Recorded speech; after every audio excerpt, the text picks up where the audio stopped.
क्या नीतीश कुमार के चक्रव्यूह में फंस जाएंगे सुनील सिंह, या अभिमन्यु की तरह उस चक्रव्यूह को भेद कर बाहर आ जाएंगे सुनील सिंह? आप देख रहे हैं स्टार टीवी बिहार। मैं हूं संजय वर्मा। बिस्कोमान सहकारी संस्था, जिस पर कब्जा के लिए सरकार ने प्रतिष्ठा का विषय बना लिया है, खासकर नीतीश कुमार ने बिस्कोमान पर अपने समर्थकों को बिठाने के लिए जो दांव चला है, उस दांव को सुनील सिंह बखूबी समझ रहे हैं। सबसे पहले तो अकारण ही बिस्कोमान को सुपरसीड कर दिया गया, फिर चुनाव की तारीख दी गई, फिर उस तारीख को बढ़ाया गया, फिर गणना हुई और गणना में सुनील सिंह का जो निदेशक मंडल है वो भारी पड़ गया। नीतीश समर्थक या कह लीजिए कि सत्ताधारी दल की ओर से सहकारिता किंग तपेश्वर सिंह के पौत्र और अजीत सिंह के पुत्र विशाल सिंह को निदेशक मंडल में महज 5 स्थान प्राप्त हुआ।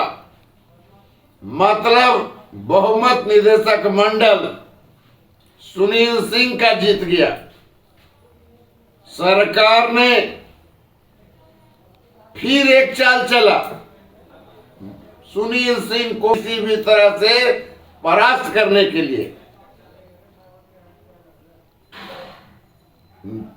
सरकार के स्तर से निदेशक मंडल में 4 सदस्य मनोनीत किए गए ताकि विशाल सिंह की जीत पक्की हो सके।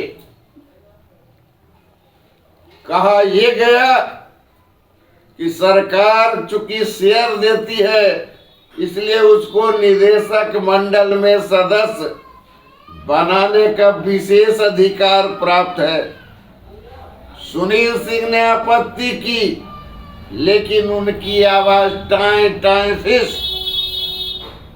अब जो बिसात बिछ गई, उसमें विशाल सिंह के पास अपना 5 निदेशक मंडल समर्थक है और सरकार के जो नॉमिनेटेड हैं उनको भी वोटिंग राइट दिया गया है। तो वो वोटिंग राइट दिया गया, मतलब कि विशाल सिंह के समर्थन में 5 और 4 9 निदेशक मंडल के सदस्य वोट करेंगे। फिर भी सुनील सिंह का पलड़ा भारी है।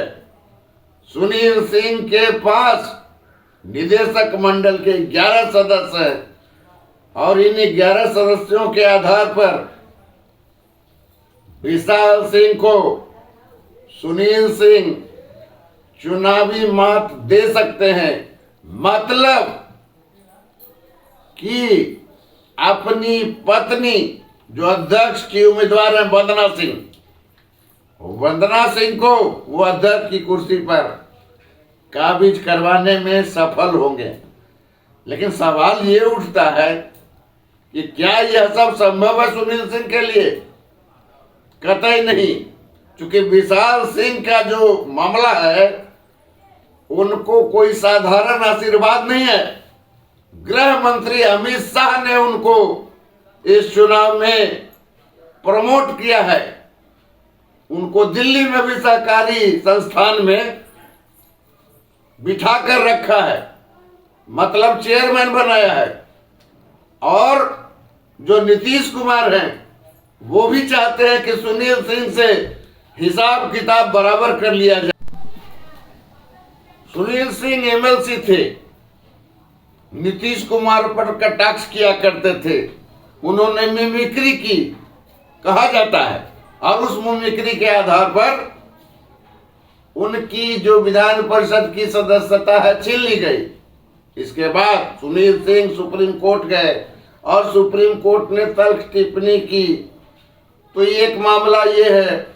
दूसरी मामला, जो सुनील सिंह के पास जो सीबीआई की रेड पड़ी, तो सुनील सिंह ने खूब खरी खोटी अमित शाह को सुनाई थी। तो मतलब नीम और करेला का मिश्रण है इस चुनाव में। एक और अमित शाह जो नाराज है सुनील सिंह से, तो दूसरा है नीतीश कुमार जो सुनील सिंह को सबक सिखाना चाहते हैं, 20 को मान की कुर्सी छीनकर। अब देखना यह होगा कि जो चुनाव होने हैं 28 तारीख को, उस चुनाव में जो सुनील सिंह के निदेशक मंडल के समर्थक जो है एकजुट रहते हैं, तब तो सुनील सिंह की बादशाहत 20 को मान में कायम रह जाएगी। अन्यथा जो विशाल सिंह की तरफ से जो तैयारी है, उसमें उनके 5 समर्थक और सरकार द्वारा नियुक्त 4, मतलब 5 और 4 9 के बाद एक वैसे निदेशक मंडल के सदस्य पर नजर विशाल सिंह की टिकी हुई है, जिसको सुनील सिंह नहीं बनाया है। अगर उन्होंने ऐसा वैसा कुछ किया तो मामला बराबर का हो जाएगा, यानी टाई हो जाएगा। फिर यह जो पद है वो भगवान भरोसे हो जाएगा, भाग्य भरोसे हो जाएगा। वैसे में सुनील सिंह की पत्नी वंदना सिंह की जीत होगी या फिर विशाल सिंह की जीत होगी, यह देखने वाली बात होगी। तो मुझे इजाजत दीजिए। बहुत बहुत धन्यवाद। आप देखते रहिए स्टार टीवी बिहार।